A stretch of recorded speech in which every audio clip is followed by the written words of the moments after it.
नमस्कार, मैं Piyush, motivational speaker और लीडरशिप कोच आपके सामने फिर एक बार लेके आया हूं एक किस्सा, एक कहानी जो आपको डेली मोटिवेट करने में मदद करेगी। तो चलिए आज शुरू करते हैं आज की कहानी से। तो एक बार क्या होता है, एक पेट लवर होता है। पेट लवर मतलब जो जानवरों से बहुत प्यार करते हैं। आपने देखा होगा कुछ लोग हैं जो सुबह दूध लेकर के कुत्तों को, ब्रेड लेकर के बिल्लियों कुत्तों को डालते रहते हैं। उनको जानवरों से बड़ा प्यार होता है। भाई मैं ऐसा नहीं हूं, लेकिन कुछ लोग होते हैं जो बहुत ज्यादा जानवरों से प्यार करते हैं और उनके लिए बहुत केयर करने की कोशिश करते हैं। तो एक इंसान था जो कुत्तों से बिल्लियों से बड़ा प्यार करता था।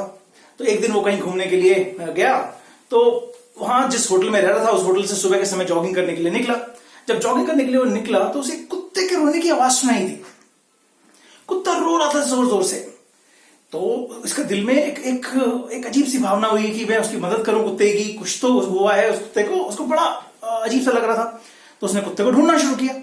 अब वो ढूंढ रहा है उस कुत्ते को। उसने ढूंढा एक जगह पे, दूसरी जगह पे, तीसरी जगह पे, तो कहीं नहीं मिल रहा है, लेकिन उसका आवाज आ रही है। तो आवाज की डायरेक्शन में चलता रहा। तो उसने आगे जाके देखा कि एक घर के गेट पे जाके वो खड़ा हुआ, और घर के गेट से वो देखा अंदर कि कुत्ता अंदर बैठा हुआ है, फर्श के ऊपर लेटा हुआ है, और उसके पास में एक आदमी है जो कुर्सी पे आराम से बैठा हुआ है। कुत्ता बार बार रो रहा है, बार बार चिल्ला रहा है, चिल्लाए जा रहा है, और वो आदमी कुछ नहीं कर रहा है। तो उसने बोला, आवाज लगाई, खटखटाया उसने उसका गेट, और बोला कि भाई अरे जनाब, आपका ये कुत्ता रो रहा है, आप कुछ कर नहीं रहे इसके लिए। तो उसने बोला, भाई आप कौन? बोलते कि मैं यहां से निकल रहा था, मुझे जानवरों से थोड़ा बड़ा प्यार है, तो इसकी वजह से मैं आपसे पता करने लगा कि भाई कुत्ता क्यों रो रहा है, इसके लिए कुछ करते क्यों नहीं है। तो उस आदमी ने जो कुर्सी पे बैठा था उसने कहा, भाई देखिए आपका तो कोई मतलब नहीं है इसमें, आप जाइए, मेरा कुत्ता है, मैं देख लूंगा अपने आप। तो उसने कहा, अरे बड़े अजीब इंसान है, आपका कुत्ता रो रहा है, आप कुछ कर नहीं रहे इसके लिए। तो उसने कहा, भाई साहब देखिए ये मेरा कुत्ता है, मैं देख लूंगा, आपको चिंता करने की कोई जरूरत नहीं है, आप जाइए, निकलिए यहां से। तो इसने फिर से उसको प्रेशराइज किया कि भाई साहब देख लो, कुत्ता रो रहा है, उसके कुछ लग गई होगी। तो उसने पूछा, जो कुर्सी पे बैठा था आदमी, उसने पूछा, भाई साहब आपको पता है कुत्ता क्यों रो रहा है? तो उसने बोला कि नहीं भाई, मेरे को तो नहीं पता क्यों रो रहा है कुत्ता।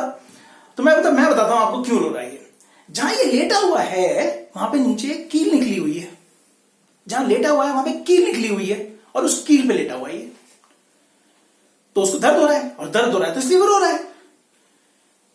तो वो आदमी पूछता है, अरे वो कील पे लेटा हुआ है तो आप उसको हटा क्यों नहीं देते, उस कील को क्यों नहीं हटा देते हैं, क्यों नहीं हट रहा है वहां से? तो आदमी बोलता है, देखिए साहब आप जाइए, आपको इससे कोई मतलब नहीं है, आप निकलिए यहां से। लेकिन ये बंदा फिर प्रेशराइज करता है, पूछता है भाई वो क्यों नहीं हट रहा है उससे, आप क्या रीजन क्या है, क्यों नहीं हट रहा वहां से, उसको दर्द हो रहा है। तो बोलता है, जनाब उसको वो इसलिए नहीं हट रहा है, वो कुत्ता इसलिए नहीं हट रहा है वहां से क्योंकि अभी उसे इतना दर्द नहीं हो रहा है कि वो वहां से हटे। उसे दर्द हो रहा है लेकिन उसे इतना दर्द नहीं हो रहा है कि वहां से हट जाए। तो मैं आप लोगों से ये बात करना चाह रहा था कि हमारी जिंदगी में भी कुछ लोग ऐसे होते हैं जो अपनी परेशानी, उनको कुछ परेशानी होती है, हर जने को कुछ ना परेशानी होती है, और उस परेशानी में वो लोग रोते रहते हैं। वो वहां से हटते नहीं है, उसमें रोते रहते हैं। और कुछ लोग ऐसे होते हैं जो कोई परेशानी होती है उस पर एक्ट करते हैं, वहां से हट जाते हैं। तो मैं आप लोगों से जानना चाह रहा था कि आप कौन से लोगों में से आते हैं। आप वो लोग हैं जो परेशानी के लिए ग्रिप करते रहते हैं। आपने देखा होगा, अपने ऑफिस के अंदर देखा होगा, कुछ लोग कहते हैं मेरे को प्रमोशन नहीं मिला, मेरे बॉस ने मुझे फीडबैक दिया, उसका तो कोई मतलब ही नहीं था। वो ग्रिप करते रहते हैं। वो ये रियलाइज नहीं करते कि उसके पीछे रीजन क्या है, और अपने आप को बदलने की कोशिश नहीं करते हैं, या उस सिचुएशन से बाहर निकलने की कोशिश नहीं करते हैं, या उस प्रॉब्लम को हटाने की कोशिश नहीं करते हैं। वो सिर्फ ग्रिप करते रहते हैं। और एक दूसरे तरह के लोग होते हैं जो सक्सेसफुल होते हैं। वो क्या करते हैं, उनके पास कोई प्रॉब्लम होती है तो उस प्रॉब्लम को सॉल्व करते हैं, या फिर उस सिचुएशन से हट जाते हैं। तो आप देखिए आप कौन से लोग हैं। क्या आप उनमें लोग में से आते हैं जो लोग ग्रिप करते रहते हैं, जो लोग अपने आप को विक्टिम प्रोड्यूस करते रहते हैं कि भाई मेरे तो रिलेटिव मेरी मदद नहीं करते, मेरे को तो कोई पसंद नहीं करता, मेरे को तो ये नहीं, मेरे को तो वो नहीं। आप उन लोगों में से आते हैं, या आप प्रॉब्लम सॉल्वर या लीडर पोजीशन में आते हैं जो चार्ज लेते हैं अपनी जिंदगी का, अपनी सारी प्रॉब्लम को सॉल्व करने का चार्ज लेते हैं, और आप जिस परेशानी में हैं उसकी ग्रिप करने की बजाय उसका सॉल्यूशन देखते हैं। अगर आपको वीडियो पसंद आया हो तो लाइक, शेयर और सब्सक्राइब जरूर कीजिएगा। Thank you.